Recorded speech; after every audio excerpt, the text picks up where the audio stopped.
다원교육에서 보인고등학교 영어를 전담하고 있습니다. 영어 강사 홍혜건입니다. 이게 또 앞에 제가 또 가르쳤던 학생들 또 앉아 있어가지고 되게 또 굉장히 떨리는데 한번 열심히 한번 해보겠습니다. 귀한 시간 내주셨으니까 이번에는 그 성과 위주로 좀 말씀을 드리면서 짧고 컴팩트하게 한번 해보도록 하겠습니다. 분석 설명이고요. 첫 번째 페이지를 펴주시면 이 모든 페이지가 다 유인물에 들어가 있습니다. 그래서 중간고사 적중 대표 사례를 말씀드릴 것이고 하단에 제가 조금 건방지게 써두기는 했는데 마냥 많은 문제들을 기계적으로 만들어 놓고 그 중에서 조금 비슷하게 나오는 것을 제가 적중이라고 표현하고 싶지는 않습니다. 그래서 보인고등학교 출제 트렌드를 좀 정확하게 분석을 최근 7개년치로 했고, 그리고 지문 자체도 좀 분석을 잘 해서 수업을 진행을 할 때 해당 지문은 이 부분이 중요하고 그렇기 때문에 이렇게 출제될 수 있다라고 출제될 수 있는 유형까지 학생들에게 얘기를 하면서 수업을 진행하고 있거든요. 그 점 위주로 좀 보여드리도록 하겠습니다. 자, 다음 페이지를 펴보시면 이번 중간고사 서술형 2번이었었고 아직 좀 부끄럽지만 제 학생들 중에서 정답을 맞춰온 학생은 없습니다.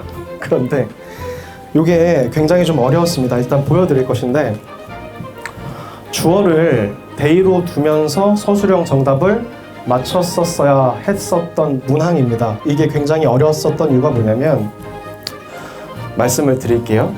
보통 대의라고 하면 그들은 이라고 이제 해석을 하게 될 겁니다. 그런데 영어에서의 문화는요, 앞문장에 있는 주어가 복수라면 이 주어가 사물이든 사람이든 상관없이 대의로 쓰는 경향성이 있습니다.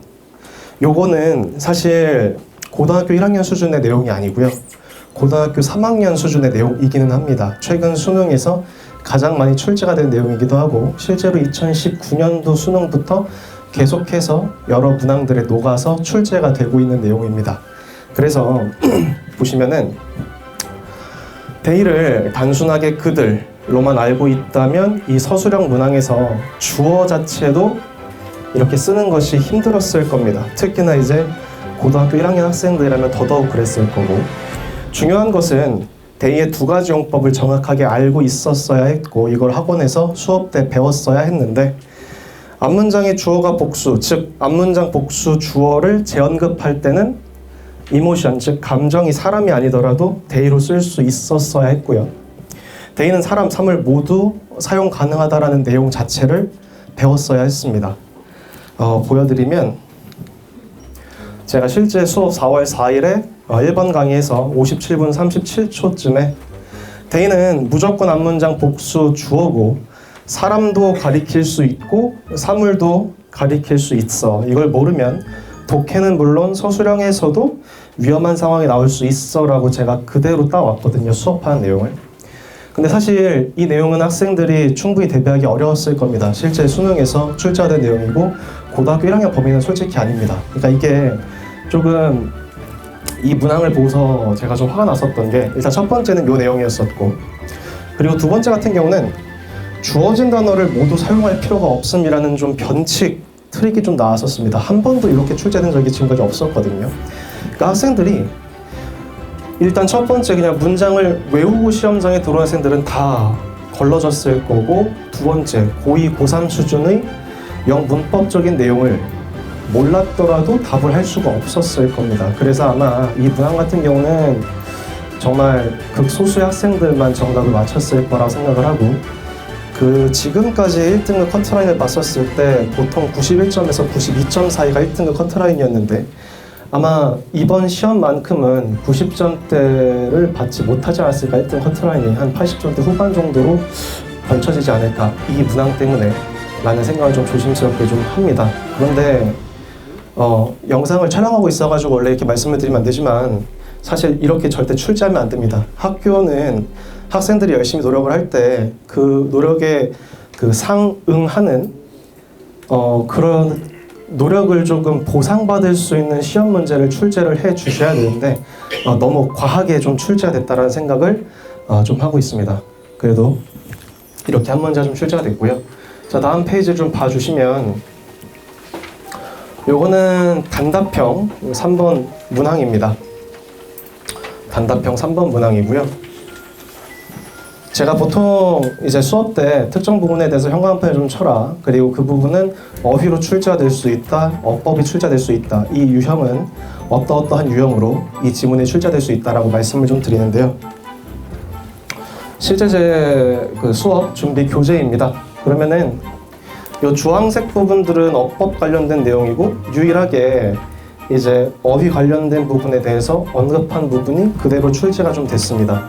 그런데 요거는 조금 운이 좀 좋았던 것 같고요. 그래서 이렇게 말씀을 드리면 안 된다고 하셨는데 너무 좀 운이 좀 좋았던 부분이고, 그래서 아마 이 부분은 많은 학생들이 정확하게 좀 정답을 맞췄을 거라고 좀 생각을 하고 있습니다. 요거는 그래도 난이도 자체가 그렇게 어렵지 않았으니까 간단하게 좀 말씀을 드리고요. 그 다음은 이제 객관식 32번 문항입니다. 이것도 한번 봐주시면 꽤나 지문이 길고 이 긴 지문을 요약을 해서 정답을 좀 맞췄어야 했는데 조금 더 자세하게 보여드리겠습니다. 이런 문항이었습니다. 그래서 위에 있는 지문들을 전체 읽고 나서 이 지문을 다음과 같이 요약을 하는 것인데 영어 지문에서 가장 중요한 문장은 사실은 보통 한 9개에서 13개 정도의 문장들로 이루어진 지문에서 한두 문장밖에 되지 않습니다. 그 특정 한두 문장이 그 지문에서 가장 중요하다라는 사실 자체를 알아야 되거든요. 그러니까 모든 문장들이 똑같은 중요도를 지닌다라고 학습을 하면 사실 보인고등학교에서는 영어 대비 자체가 안 될 겁니다. 자, 요걸 좀 보여드리면 요게 정답이 3번이었었고 restrict, 즉 돈을 제한한다라는 게 이 글의 핵심이었거든요. 좀 살이 좀 찌긴 했는데 죄송합니다. 가리고 3월 21일 1시간 27분 10초 영상에서 이 글의 핵심은 종이돈의 양을 단순히 제한한다는 것이고, 제한하는 게 핵심이고 제한에다가 형광펜 쳐야 돼 라고 학생들에게 명확하게 가르쳤습니다. 근데 이것도 사실 다른 학교라면 제가 적중을 못했던 게, 보인고등학교 같은 경우는 제가 연초 때도 말씀을 드렸지만 수능의 트렌드를 아주 정확하게 답습하고 있고 또 개성하고 있습니다. 정확하게 수능이 이렇게밖에 출제하지 않습니다. 요 유형은 정확하게 수능 유형입니다. 따라서 보인고등학교는 내신뿐만 아니라 수능을 가르치고 있는 강사들이 조금 더 정확하게 학생들을 대비시켜 줄 수 있지 않을까라는 생각을 좀 하고 있습니다. 자, 계속해서 말씀을 좀 드리도록 하겠습니다. 이번에 객관식 28번 문항이고요. 이 문항은 아마 제 수강생들 중에 틀린 학생은 없을 겁니다. 이게 왜 그러냐면, 첫 번째, 순서 배열을 하는 데 있어서 그 끊기는 구간이 이렇게 연결어를 기점으로 끊기는 게 원래 정상입니다. 이렇게 끊겨서 출제를 해 주셔야 올바른 학교입니다. 그리고 이렇게 출제를 반드시 해 주셔야 되는데, 특히나 이 연결어는 최근 수능에서 가장 핫한 트렌드거든요. 보시면 요거는 제가 시간을 넣어두지 않은 게 내신 기간 첫 수업부터 직보 때까지 총 6번을 넘게 학생들에게 얘기를 했습니다. 근데 이건 왜 그러냐면, 일단 먼저 말씀을 드릴게요. instead 그리고 rather 같은 경우는 의미는 오히려이고, 특히 보인고등학교 기출 분석했을 때 이 단어를 약간 그 파블로프의 개 마냥 좀 좋아하시는 분이 한 분 계시는 것 같다, 학교 선생님 중에 라고 조금 강하게 말씀을 드렸었는데,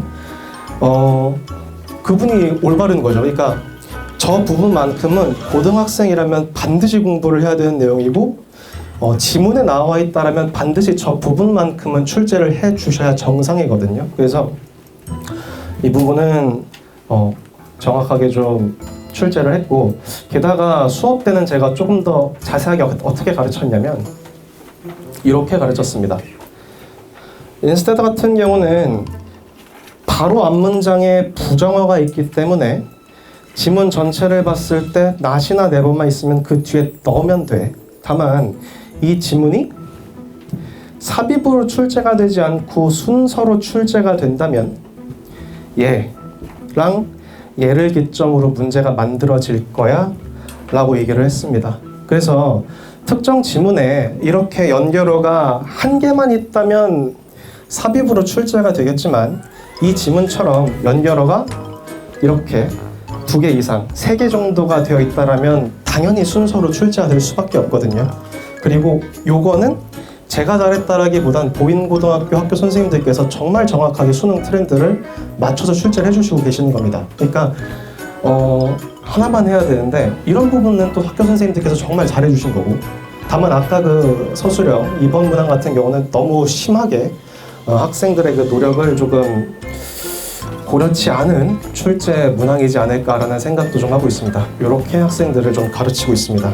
수업 때 특정 지문을 단순하게 뭐 주어는 뭐고 동사는 뭐고 이 지문은 중요해 라고 끝내면은 그 나머지 부분들은 전부 다 학생들이 공부를 해야 되거든요. 근데 학원은 그러면 안 되죠. 학원은 학생들이 공부를 해야 할 양도 줄여주고 어떤 부분이 중요한지도 얘기를 해줄 수 있어야 되고, 그리고 어떻게 출제가 될 수 있는지까지도 얘기를 해줄 수 있어야 좋은 강의라고 좀 생각을 하고 있습니다. 자, 그래서 이번에는 제가 진행을 했었던 보인고등학교 동형 모의고사에 대해서 말씀 좀 드리겠습니다. 제 수업은 첫 주차를 제외하고 매주 수업이 종료된 뒤에 클리닉 시간을 활용해서 동형 모의고사를 진행을 했는데요. 제가 생각하는 동형 모의고사의 가치는 출제 유형뿐 아니라 시험지의 모양 자체도 좀 따라 해줘야, 그래서 학생들이 실제 시험장을 들어갔을 때 조금 덜 긴장할 수 있게끔 만들어주는 것 또한 강사의 책무라고 좀 생각을 합니다. 이게 이번 연도 중간고사 시험지입니다. 중간고사 시험지인데 문제 유형뿐만 아니라 시험지의 모양까지 같아야 저는 진짜 동형 모의고사라고 생각을 해서요. 이렇게 출제를 하고 있습니다. 요거는 직보 때 학생들을 직접 풀게 했었던 동형 모의고사이고요. 보시면 아시겠지만 전반적인 모양도 똑같고 폰트만, 제가 폰트를 못 찾겠더라고요. 그래서 저 폰트만 빼고 최대한 비슷하게, 그리고 문항 수도 같게. 분명히 학교 선생님들께서 서술형을 10문제 출제하신다고 하셔가지고 10문제를 넣었는데 서술형을 7문제 출제하셨더라고요. 어쨌든 이렇게 학생들을 가르치고 있고 또 컨텐츠를 직접 제작을 좀 하고 있습니다. 이거는 앞에 페이지에 제가 좀 써놨던 것 같은데 유형을 반영했다라는 문항은 사실 제가 생각했을 때는 의미는 없다라고 생각합니다. 유형은 쉽게 따라할 수 있거든요.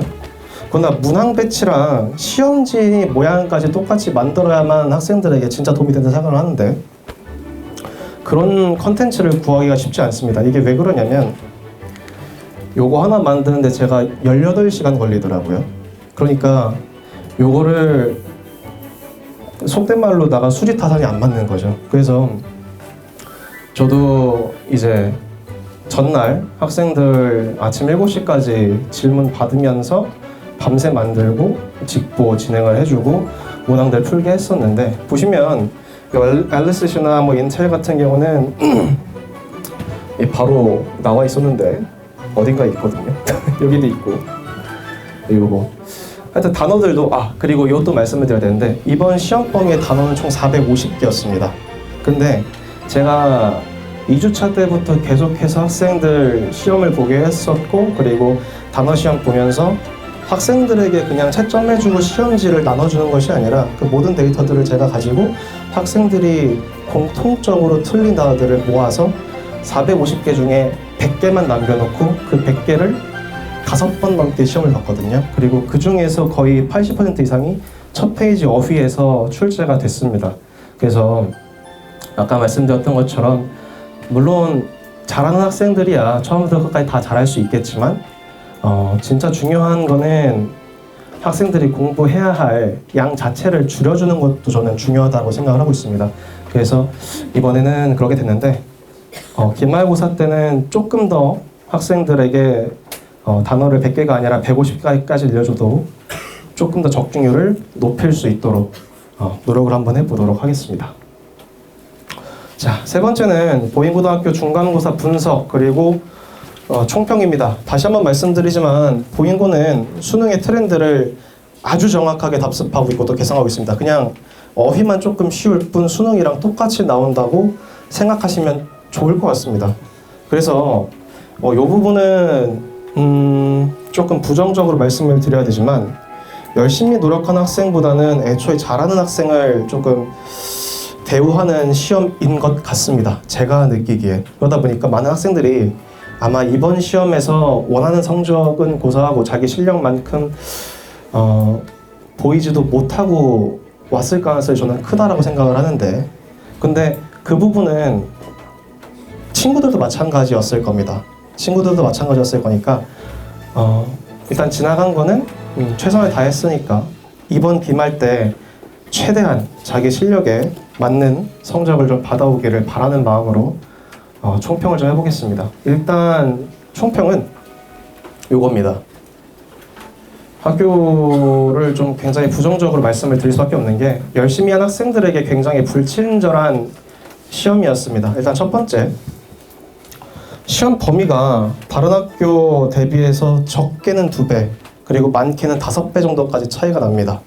그러니까 이게 학생들이 공부하기가 굉장히 힘들었을 거예요. 사실 영어만 공부한다 하더라도 많은 시험 범위인데 영어는 사실 뭐 국어나 수학 그리고 과탐과 같은 탐구 과목보다 조금 부차적인 과목인 인식이 좀 크거든요. 그러면서 심지어 기간까지 짧았습니다. 시험은 오히려 다른 학교 대비해서 일주일에서 열흘 정도 빨랐었으니까. 그래서 학생들이 굉장히 좀 힘들었을 시험이라고 저는 생각을 하고요. 두 번째는 타임어택인데 사실 시험 범위도 짧고 시험 기간도 짧고 그리고 범위도 이렇게 넓으면 문항수라도 좀 줄여 주었어야 합니다. 그런데 문항수는 그대로 40문항을 유지를 했었고 그 상태에서 난도만 좀 높였죠. 그러다 보니까 실제 친구 중에 한 명이 너무 시험지 후반으로 갈수록 단어가 어려워져가지고 시간이 좀 부족하더라라는 말을 좀 하더라고요. 그리고 세 번째는 이제 깊이 있는 시험입니다. 긍정적으로 쓴 게 아니라 부정적으로 쓴 겁니다. 원래 시험은 깊이 있는 게 좋긴 합니다. 열심히 노력한 학생들에게는. 그런데 적어도 시험 범위가 저렇게 많고 시험 기간을 저렇게 짧게 줬다면 적어도 각 지문마다 물어보는 그 깊이가 얕았어야 학생들이 노력을 했을 때 그에 상응하는 성적을 받을 수 있거든요. 근데 심지어 아까 그 서술형 2번과 같이 변칙까지 들어가면서 지문당 물어보는 깊이까지 깊게 출제를 했습니다. 그러다 보니까 학생들이 성적은 좀 낮았을 겁니다. 하지만 아마 등급이 좀 나와 봐야 알겠지만 그래도 모두에게 어려웠던 시험이니만큼 열심히 노력을 했다라면 그래도 등급은 조금 유지가 되지 않았을까 하는 생각을 좀 조심스럽게 좀 하고 있습니다.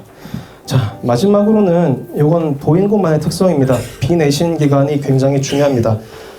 전반적으로 보셔서 아시겠지만 보인고는 고등학교 1학년 때부터 부교재가 고2 거고요. 그리고 그 문항들을 제가 방금 말씀드렸다시피 모든 문항들이 수능에 똑같이 나옵니다. 그냥 어휘만 쉽게 나온 수능이라고 생각을 하시면 됩니다. 자, 그러다 보니까 단순하게 지문을 반복하고 암기하는 것만으로는 대비가 어렵다 못해 대비 자체가 되지 않을 겁니다. 그러다 보니까 내신과 내신 사이에 기간이 좀 있는데 반드시 그 기간 동안 학생들이 영어를 조금 등한시하는 걸 알고는 있는데 그래도 영어만큼도 조금 집중을 해서 공부를 좀 반드시 해 주셔야 됩니다. 사실 영어는 고3 때 올라가면은 공부할 시간이 없습니다. 고3 때 올라가면 영어는 하루에 한 회씩 혹은 이틀에 거쳐 한 회씩 문제만 풀면 되고 사실 고3 올라가서 영어라는 과목에 있어서 새로운 걸 공부하면 안 되거든요. 사실 수학만 공부하더라도 시간이 부족한 게 고3이기 때문에 그러다 보니까 이번 1학년 때 그리고 길게는 2학년 때까지 반드시 영어를 좀 끝내줬으면 좋겠습니다. 비내신 기간 그리고 뭐 안 되면 1학년, 2학년 때 잠을 좀 줄여도 괜찮습니다. 잠을 좀 줄여도 괜찮으니까 그렇게 좀 공부를 해주시면 좋겠습니다. 학생들이. 자, 마지막은 요겁니다. 조금 부끄러운데 보인고 내신은 적어도 수능을 가르칠 수 있는 강사만이 올바르게 대비를 시킬 수 있다라고 저는 생각을 좀 하고 있습니다.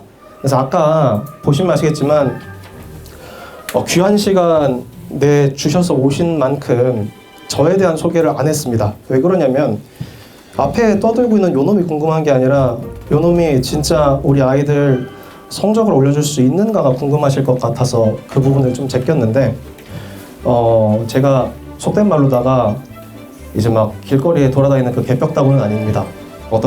뭐냐면 23년도 때는 최근에 이제 메가스터디든 이투스든 대성이든 해서 전국 단위로 강사들을 모집을 하고 강사들끼리 강의 경연을 평가를 하고 강사 평가를 하면서 실제로 랭킹을 매겨주고 있고 그 랭킹 가지고 이제 채용도 하고 공개 채용을 좀 하거든요.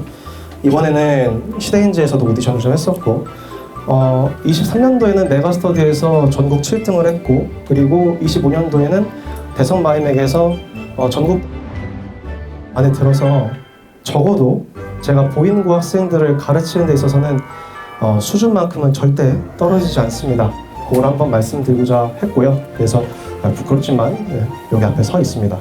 그래서 죄송합니다. 네. 어쨌든 요 교재 같은 경우는 제가 앞으로 보인고등학교 학생들 비내신 기간에 가르칠 독해 기본서 그리고 독해 심화서고요. 그리고 이렇게 내신 기간에는 보인고등학생들을 위한 내신 교재를 따로 직접 만들어서 학생들에게 배부하고 있습니다. 그래서 이 교재 하나 만드는 데에 보통 한 2주 정도는 거의 밤을 새다시피 만들고 있습니다. 네, 어쨌든 이렇게 좀 하고 있으니 최선을 다해서 가르치고 있으니 믿고 맡겨주시면 오로지 성적 향상으로 좀 증명해 보이도록 하겠습니다. 네, 감사합니다.